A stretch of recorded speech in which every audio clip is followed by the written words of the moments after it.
Escuela económica marxista. La economía marxista desciende de la economía clásica. Se deriva de la obra de Karl Marx. El primer volumen de la obra principal de Marx, El Capital, fue publicado en alemán en 1867.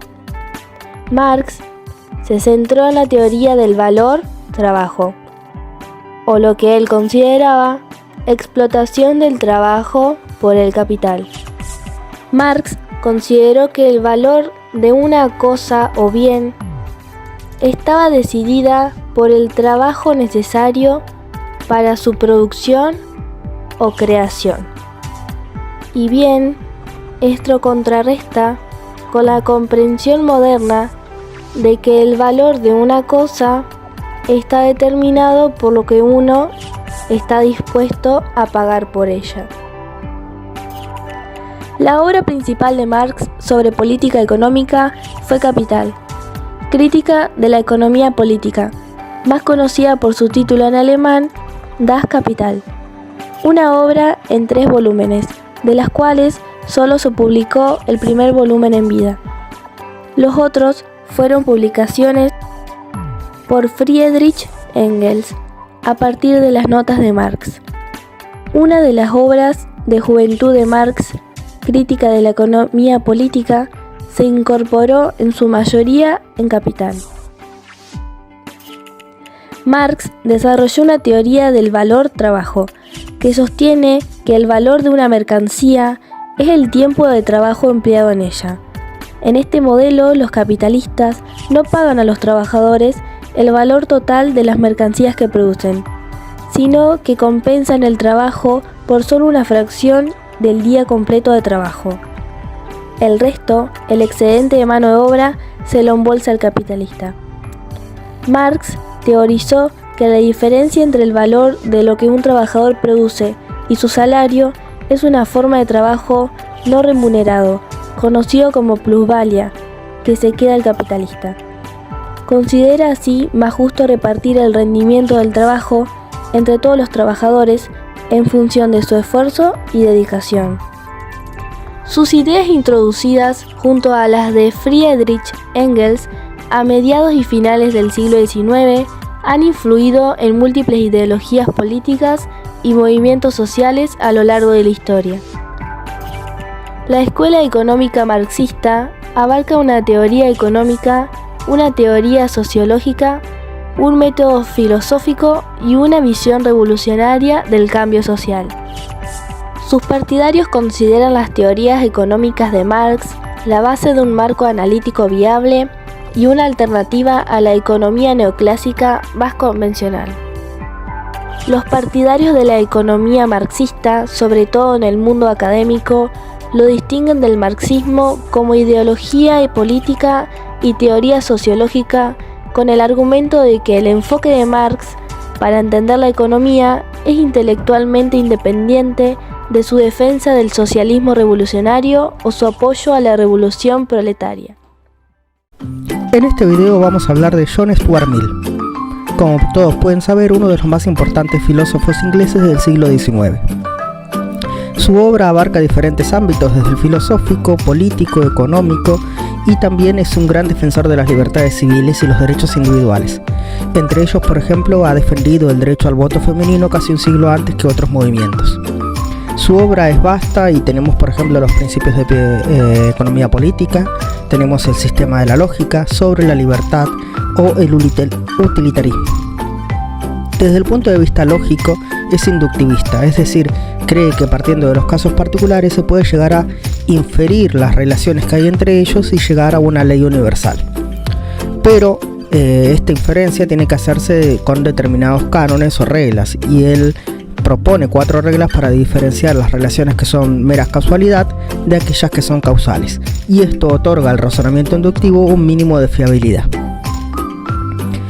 Sobre la libertad se pregunta si la libertad es posible, es decir, el viejo dilema ya planteado por los contractualistas de si es posible la verdadera libertad viviendo en comunidad, donde hay que respetar una serie de normas y leyes a veces coercitivas impuestas por el Estado con el fin de controlar nuestra conducta y que podamos vivir unos juntos con otros, básicamente sin matarnos unos a otros. Él dice que sí, porque hay un ámbito que es público, es decir, el ámbito del desempeño laboral o el de las profesiones, el de las obligaciones sociales, y este sí está reglado o normado por la ley.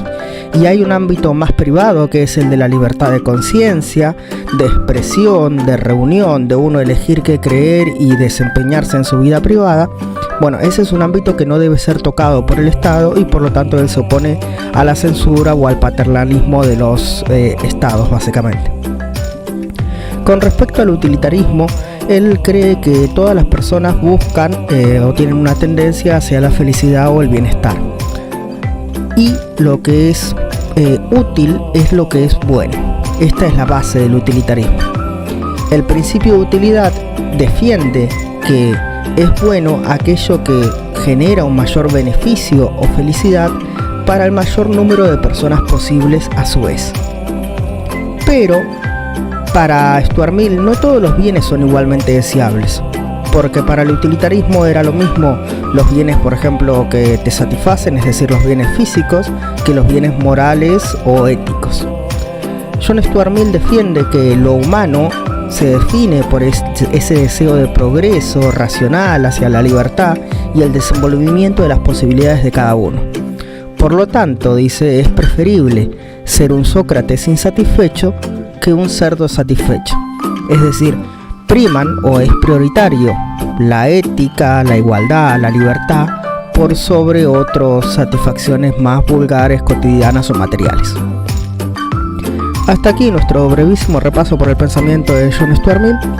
Muchas gracias por haber visto este video, por favor compártelo, y estoy dejando acá un video sobre el utilitarismo y otro sobre la justicia de Rawls que te pueden ayudar para entender mucho mejor el tema. Bueno, siguiendo con el tema de la moral, ustedes en la página 139-140 del cuadernillo tienen la postura de Kant, un filósofo que ya lo hemos visto en la teoría del conocimiento, que ahora también habla acerca de la moral. Le preguntan a Kant qué es lo bueno y él va a decir que lo bueno es todo aquello que se hace por deber, aunque a mí no me convenga, aunque a mí no me resulte, pero es lo que conviene hacer. Para Kant, todos los seres humanos nacemos con una parte de nuestra cabeza, un dispositivo, pensémoslo así, al que él llama la ley moral. Dice que los seres humanos nacemos con la ley moral incorporada en nuestra cabeza. ¿Qué dice la ley moral? Que cuando nos proponemos algo debemos asegurarnos de que todo eso que nosotros queremos también lo deseamos para los demás. O sea, lo que yo creo que vale para mí también debe valer para los demás. Cuando yo actúo bien, fantástico, porque quiero que los demás hagan lo mismo. Por ejemplo, le presto a una amiga ropa, quiero que siempre que yo necesite ropa, mis amigas me presten. El problema está cuando actúo mal, porque cuando yo hago algo malo, quiero ser la excepción, quiero ser yo solamente algo malo, pero no quiero que me lo hagan a mí. Entonces Kant va a decir que siempre nosotros debemos guiarnos, debemos escuchar nuestra conciencia para guiarnos por ese imperativo categórico, esa ley moral que nos va a decir qué es lo que tenemos que hacer. Porque lo que tenemos que hacer es aquello que nos conviene a todos. Si nosotros escuchamos a nuestra conciencia, dice Kant, vamos a actuar siempre bien, porque vamos a hacer aquello que queremos para todos, no solamente para mí. Kant dice que los actos buenos se definen por su intención. Como el refrán que dice lo que vale es la intención, bueno, eso es la idea de Kant.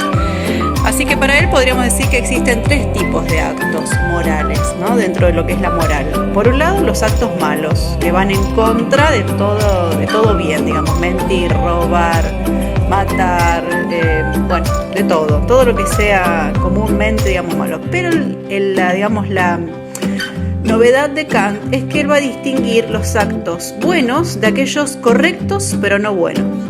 Un acto es correcto pero no bueno cuando actuamos bien, pero solo por conveniencia o interés. Ustedes van a ver ahí en el cuadernillo que hay un montón de ejemplos y de preguntas para ir haciendo Y por ejemplo, una de las cosas que él dice es, si yo dono ropa a Cáritas, por ejemplo, o a gente que pasa, pero mi interés en realidad es vaciar el armario porque lo tengo repleto o quedar bien porque está bien donar ropa, no es un acto ni malo ni bueno, es correcto, pero no es bueno.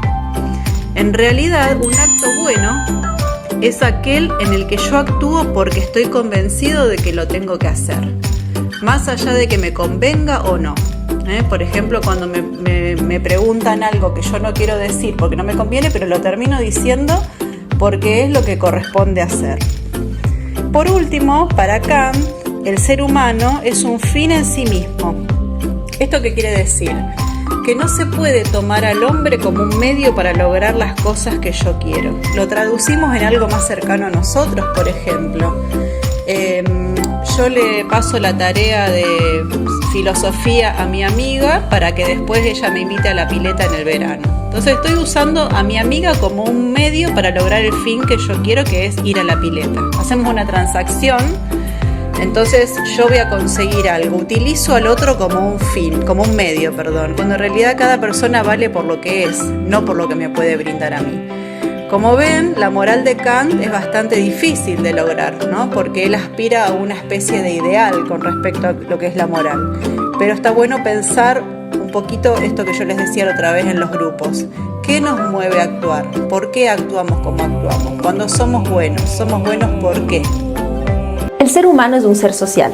La convivencia con el otro requiere de un sistema que sea capaz de regular la conducta. Este sistema puede ser creado de manera convencional por los mismos miembros de la comunidad. Pero ¿en qué se puede fundamentar la necesidad de su obediencia? ¿En qué se fundamenta la relación de este orden normativo con la justicia? En la respuesta a estas interrogantes podemos situar el debate entre la teoría justnaturalista y la teoría positivista. Para los griegos, el derecho convencional humano tiene como fundamento y como deber ser el derecho natural. Este último es trascendente, de origen divino. La validez del derecho convencional humano depende de la relación que éste tenga con el derecho natural. Cuando esta relación se rompe, la desobediencia parece una alternativa, como sucede en el caso de Antígona. El derecho natural es superior al derecho convencional humano, pues es su referente. Este es además inmutable y universal, se aplica para todos. Existe una justicia cuyo sentimiento es común a los hombres, aunque no formen parte de la misma comunidad o contrato, nos dice Aristóteles en la Retórica. El justnaturalismo afirma entonces que existe una forma de justicia, que ésta es trascendente y que no depende de la arbitrariedad y contingencia propia de las decisiones humanas. Por sus características, el derecho natural es la sede de la legitimidad posible del derecho convencional. Es a la vez su fundamento y su límite. Ahora bien, esta concepción no deja de ser problemática, y esto depende de la definición misma de naturaleza, concepto que es equívoco y que puede abarcar, por ejemplo, como lo hace Calícles en el Gorgias de Platón, a la fuerza como un fundamento de la naturaleza humana, y por lo tanto permitir fundar el derecho en la fuerza.